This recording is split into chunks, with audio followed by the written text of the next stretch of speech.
એટલે આઠમના દિવસે પેલા કુળદેવી ખાય, કુળદેવી નિવેદ લે, કુળદેવી રાજી થાય. કારણ કે ભગવાન દ્વારવાળી માતા છે અને તમારી શિકોતર માતા, તમારી દાદી, તમારી ફઈ, તમારી દીકરી કે તમારી બેન હોય ને, એ મૃત્યુ લોકની એક આત્મા છે. પણ આપણા આત્મા ના કહીએ ને એટલે શિકોતર માં કીધી, ઓકે ફઈ કીધી. એટલે નોમના દિવસે નિવેદ થાય ને તો શિકોતર શિકોતર શિકોતર શિકોતર ને શિકોતર. આજે ભલે ગમે તે લોકો ગમે તે કહેતા હોય, પણ મોટા ભાગનું દુઃખ કોકના ઘરમાં હોય ને તો શિકોતર શિકોતર ને શિકોતર. આ કુળદેવી જેમ ગોતો છો ને, જેમ લોકો કુળદેવી ગોતો, મેલડી ગોતો, દુઃખ ગોતો, હું એવું કહું છું કે પહેલા શિકોતર ગોતી લો, તમારું દુઃખ શિકોતર કહી લેશે. કોઈ ઘર એવું બાકી નથી જેના ઘરમાં શિકોતર ના હોય, ના હોય, ના હોય, ના હોય. દરેકના ઘરમાં શિકોતર હોય હોય હોય ન હોય. અમારી શિકોતર માતા હશે ને, એને 200 વર્ષ થયા હશે, એને 250 કે 300 વર્ષ થયા હશે. તો તમારા ઘરની અંદર જે શિકોતર માતા થયા હોય ને, એને જરૂરથી તમારી કુળદેવીનો ખોળો નાખ્યો હશે, નાખ્યો હશે, નાખ્યો હશે. તમારા ઘરે કોઈ દીકરી હોય અને દેવ થયું હોય તો એ માના પગે લાગી હશે, લાગી હશે, લાગી હશે, લાગી હશે. જેવી રીતે તમે તમારી કુળદેવીને ખવડાવો ને તમારી કુળદેવીને તમે રાજી રાખો છો, એવી રીતે તમારા ઘરે બેહીને તમારી શિકોતરને રાજી રાખજો. કોઈ દાડો ભગવાન દુઃખ હાલવા નહીં આવે. અને હવે તો બધા અલગ અલગ થઈ ગયા, બધા અલગ અલગ થઈ ગયા. માનો કે એક શિકોતર માતાના 3 દીકરા હોય, હવે 3 દીકરા જોડે બેન કોઈ દાડો ખાધું ના હોય તો માને જોડે બેહાડીને ખવડાવે ખરી. પણ એમ કહું છું કે મારા શબ્દે તમે ચાલજો ને તમારા ઘરની અંદર શિકોતર માં હોય ને તો પરિવાર ભેગા થઈને એવું કહેજો કે માં તારા હજારો લાખો કરોડો દીકરા દીકરીઓ છે, પણ માં કોણ પૂજે કોને ખબર, કોણ દીવો કરે તો ભગવાનને ખબર. માં તું ક્યાં છે તો કોને ખબર, પણ માં શિકોતર તારા નામનો આ દીવો કર્યો, તને ચોખાનો નિવેદ ધરાયો, માં તને શ્રીફળ આલ્યો. માં તું રાજી રહેજે. અને જેવા અમને જગાડ્યા છે ને એવા ઘરે ઘરે જઈને તારા દીકરા દીકરીઓને જગાડ છે. આપણે એવું ના કહેવાય કે માં તું હામોવાળા નડજે, માં તને માનતા નહીં તો ધૂણાવજે, એવું કોઈ દાડો કહેવાય નહીં. એવું કહેવાય કે માં જેવી રીતે અમને જગાડ્યા છે ને એવા તું દરેકને જગાડજે. અને ઘણા લોકોને એવું થઈ ગયું, પાછું ઘણા લોકોના આમાં વિભાગ પડ્યા કે અમાર તો કે સધીન શિકોતર માતાજી છે એટલે આપણે પૂછીએ કે સધીન શિકોતર, તો કે સધીન શું આલો, તો કે ના અમારે શિકોતર માં સધી થઈ ગયા. શિકોતર માં સધી ચાહી થઈ જાય? સતી માતાજી આખી જુદી છે, એ ભગવાન દ્વારવાળી છે, ભગવાનના ત્યાંથી આવી છે, એ આદ્યા શક્તિ છે એટલે સતી માં કહેવાય. અને શિકોતર માં છે ને એ તમારી દાદી, પરદાદી, તમારી મમ્મી, તમારી ફઈ કે તમારી બેન છે.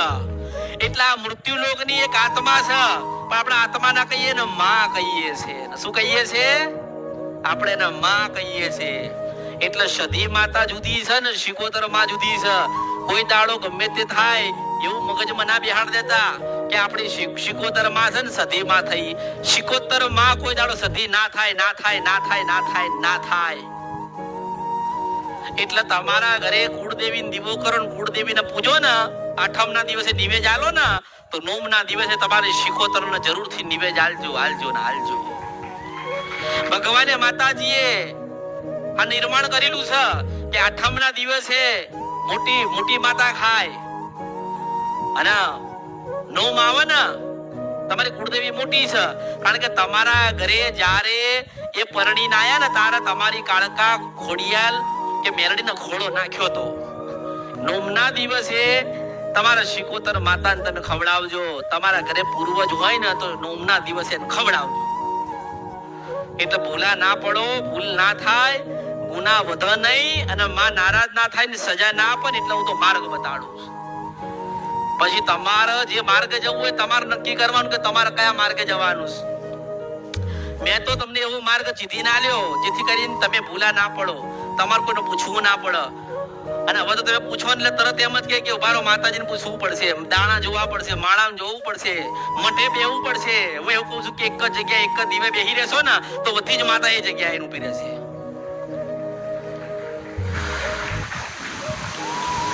અને એવું કોઈ દાડો વિચારતા નહીં કે તમારા ઘરે જે ચાવણ માતા બેઠી છે ને ચોટીલામાં બેઠી છે. ના, બે માતા પાછી અલગ છે, આમ એક છે પણ અલગ છે. કેવી રીતે કે તમારા દાદા ને તમારા બાપુજી હતા ને એ ચોટીલા વાળી ચાવણ માતા ને એવા વેણ પર બેહાડ્યા છે કે આજથી તો મારી કુળદેવી છો. એટલે એ કુળદેવી તરીકે બેઠી અને એને દીકરા દીધા.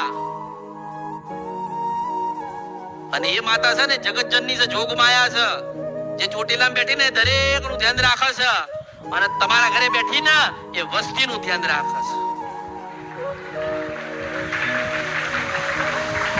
હવે તમે ગુનો ભૂલ કરો ને ચાવણ માતાનો અને પછી તમે કોણ કે ચોટીલામાં માફી માંગ્યા હો તો 1000 વખત માફી માંગો ને ચોટીલામાં તો એ ચાવણ માતા તમને માફ ના કરે અને એ રાજી ના થાય. કારણ કે ઘરની ચાવણ માતાનો ગુનો કર્યો છે ને એની માફી માંગી નથી શકતા ને એટલા દુખી થાવ છો. ગુનો ચોટીલા નતા ગયા કરવા તમે કે તમારા બાપુજી તમારા ઘરે તમારા મઠોમ બેહાડીને તમારા વડવાઓ ગયા છે ને એનો ચાળો ને એનો ગુનો ને એની ભૂલ કરી હતી એટલા દુખી થયા છો.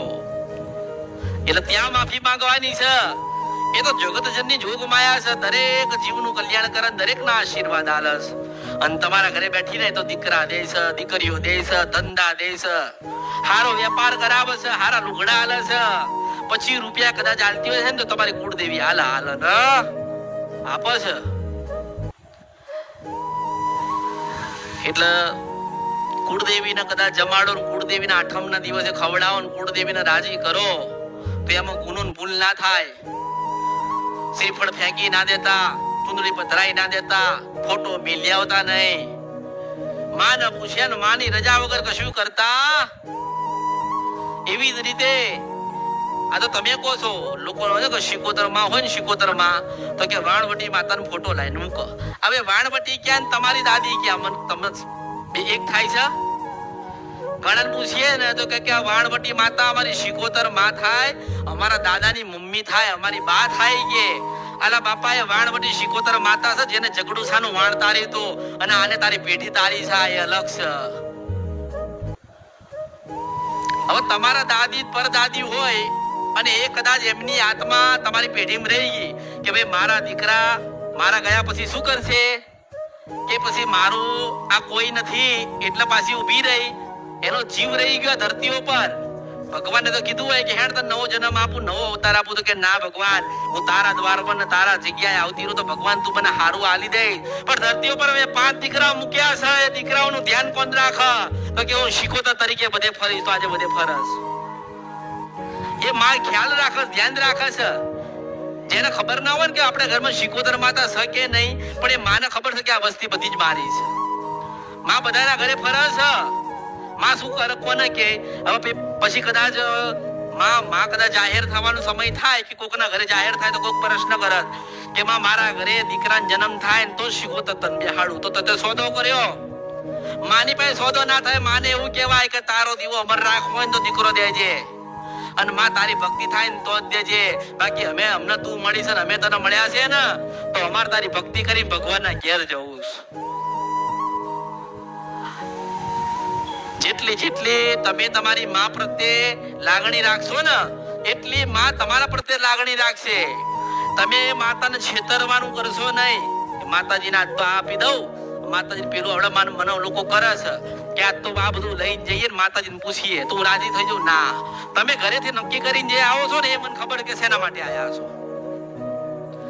જો કદાચ મને ખબર હોય કે આજે તમે શેના માટે આયા છો, તમારી માને નહીં ખબર કે મઢે તમે શેના માટે જાવ છો. આઠમ થાય ને તો ગામડે કરજો અને બનાના તો બધા ભેગા થઈને જજો. અરે બધા ભેગા થઈને ખાલી 25 રૂપિયાનું શ્રીફળ લઈને જશો ને એટલું કહેશો ને કે માં નિવેદ નથી લાયા, પણ આ બધા તારા દીકરા દીકરીઓને વહુઓ અને બધા તને મળવા આવ્યા છે, ખાલી તને શ્રીફળ આલવું છે તોય પાપડી બોલવા આવે એ માતા છે. આપણું ધ્યાન રાખો, માં આપણી પેઢી ચલાવે તો આપણે ધ્યાન રાખવાનું કે માને કોઈ વાતનું દુઃખ ના થાય. સમયસર એને દીવો થવો જોઈએ, સમયસર એની આરતી થવી જોઈએ, સમયસર એને નિવેદ પાણી મળવું જોઈએ. એ આપણી ફરજમાં આવે. એની ફરજમાં તો જે છે એ તો આપ જ છે. આપણે જે જીવો છો ને શાંતિથી આનંદ મજા કરીને કોઈ દુઃખ નહીં, કોઈ તાવ નહીં, કોઈ તડકો નહીં, આનંદમાં ફરો છો ને એટલે તમારી માં રાજી છે ને એટલે તમે ફરો છો. આજે જે નતા માનતા ને, જેમને માતામાં ખબર નથી ને, એ ઉપવાસ કરતા થઈ ગયા, એ નિવેદ કરતા થઈ ગયા. જે માણસોએ માતાજીથી દૂર થયા હતા ને એ બધાને મેં માતા સુધી લઈ ગઈ. મેં એમની માતાને ભેટો કરાયો કે જયારે દુઃખ આવશે ને તારે કોઈ નહીં આવો. આ દુઃખ આવે ને તારા ભાઈ ના આવે, આ દુઃખ આવે ને તારા બાપ ના આવે, આ દુઃખ આવે ને તારા સમાજ કે કુટુંબ નથી આવતું, પણ દુઃખ આવે ને જોગ માયાને યાદ કરો, તારા હું કાળકાન મેલડી જરૂરથી આવું છું. હું સિંધુ છપરા નદીના ગંધરપિયા મેલડી છું. અનુભવ કરી જોજો, તમે પોતે અનુભવ કરી જોજો. તમારા દુઃખમાં કોઈ ભાગીદાર થવા આવશે? આ સલાહ તો આખી દુનિયા આલે છે. સલાહ તો ચોપડીઓ વાંચીએ ને તોય મળી જાય છે. 5 માણસ મળો ને તોય મળી જાય છે, અને એકાંતમાં ભજન કરો ને તો જ માં મળે છે.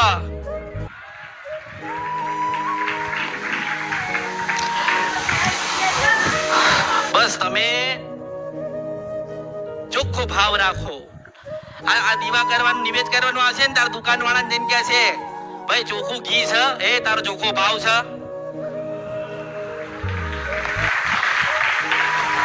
પછી ચૂંદડી લેવા જાય ને તારે પેલો 75 કહે ને કે 50 આલો, અલા ઓલીએ 5 લાખ આલ્યા હતા. માં બધું જોવે છે, માં બધું જોવે છે. તમને શું લાગે છે કે માનો ઘરે દીવો કરીએ છીએ, અંદર બેઠી છે? ના, તમારા હૃદયમાં બેઠી છે. એક વખત યાદ કરો ને પાછી આવીને ઊભી રહે જોગ માયા. આ તો તમને કોઈ કહે નહીં ને એટલે હું કહું છું. અને એટલું બધું હોય ને, એટલું બધું કે આપણી માન દીવા કરવા છે તો જાતે ઘી બનાવીને જાતે દીવા કરો ને તો ખબર પડે કે એમનું ઘી બને છે ને કેમના દીવા થાય છે. આ તો કે ચોખ્ખું ઘી છે, તું ચોખ્ખો છે, તારું હૃદય ચોખ્ખું છે. હાલા તમે પોતે જ કઈક તમારા પોતાની અંદર જ કઈક ખામીઓ પડી છે, એનો સુધારો ને. એને તો પેલા પવિત્ર કરો ને, પછી દુકાનમાં જશે. ગંગાજળની બાટલી છે, તારું મન પવિત્ર છે, હે પાછા ગંગાજળ લઈને મંદિરમાં નાખો. અલા તમે પવિત્ર થાવ ને પેલા, પછી ગંગાજળની બોટલ લાવો ને પછી છાંટ આમ ચારે બાજુ. અલા બધું પવિત્ર જ છે. વિચાર પવિત્ર રાખ, સાચા હૃદયનો ભાવ રાખ, બધું પવિત્ર જ છે. માં નહીં નડવા આવે ને માં નહીં બોલવા આવે. એટલે જે તમે જે કરો છો ને અમુક વસ્તુ, એને તમે પેલા સમજો કે તમે શેના માટે કરો છો. દીવો કેમ કર્યો? તમારા બાળકો તમને પૂછે ને, પટેલ પૂછે કે નહીં? પૂછો પટેલ, એ પપ્પા, બાપુજી, દાદા, આ દીવો કેમ કરીએ તાર કહેજે કે બેટા આપણી પેઢીમાં, આપણા વસ્તીમાં અને આપણા કુટુંબની અંદર, આપણા ઘરોની અંદર, આપણા આ ઘરની અંદર અજવાળું અંધારું ના થાય ને અને અજવાળું રહે ને એટલે આપણે કુળદેવીનો દીવો કરીએ છીએ. આપણી પેઢી કોઈ દાડો ડૂબી ના જાય ને એટલે આપણે દીવો કરીએ છીએ. આપણી પેઢી સારી રહે, આપણી પેઢી ચાલુ રહે, આપણા બધા હારા રહીએ, આપણા ઘરમાં દુઃખ ના આવે એટલે બેટા આપણા દીવો કરીએ છીએ. એવું કહેતા તો આવડે ને. એટલે દરેક એક વસ્તુનું તમે ધ્યાન રાખો. હવે જેટલું તમે હોશિયાર થશો, જેટલા તમે ચાલાક થશો ને એટલા તમારી માં તમારી સાથે વાત કરવા આવશે. હવે માતાજી તમારી ઘરે આવે, હવે આઠમ આવી તમારી માં તમારી કે હું તો મેલડી છું. એટલે તમે તો એવું જ કહો કે હા માતાજી અમારે 3 વર્ષથી આ દુઃખ છે તે હું ચાલી રહ્યું છે. આપણે એવું કહીએ કે માં તું આટલા વર્ષ ક્યાં હતી? માં તને દેખાયું નહીં, મને દુઃખ પડ્યું, દુઃખમાં હતો. માં તો તને હારું છે ને, હારું હેડ મય જોયું આ મારા જીવન દુઃખ છે, હું 50 કે 100 વર્ષ જીવીશ, પણ માં તું મારી પેઢીમાં આવીને આવી જાગતી જોગ માયા બોલતી રહેજે, જેથી કરીને 1000 વર્ષ સુધી કઈ દુઃખ પડે ને તો આઈને પાછી તું ઊભી રહે. આ તો કે માં લગ્ન નહીં થતા, માં પેલું નહીં થતું. અરે માં સત્ય, માં આશીર્વાદના કૃપાલ છે, હારું જીવન આલ છે. પેલા માના જોડે વાત કરતા જીવડા તો થાવ. એટલે મેં કીધું કે પેલા જ્ઞાની બનો, સમજો, સમજણ આવે, ભક્તિમાં વધારો થાય ને 12 થી 4 નું ભજન થાય ને માં એનું ઊભી રહીને પછી વાતો કરજો.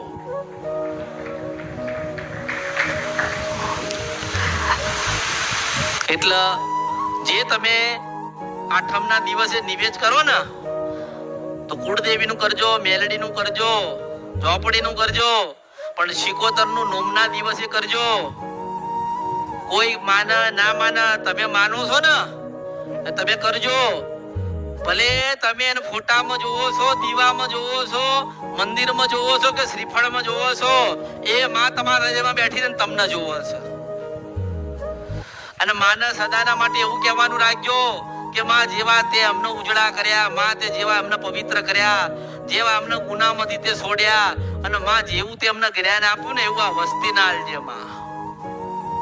માં આ કુટુંબ નથી માનતું, માં તારા દીવા નથી કરતા, તો એવો કઈક ચમત્કાર કરવા, એવા કઈક તારા આશીર્વાદ આપ, જેથી કરીને તારા દીવા હોનાના પરિણામ થાય.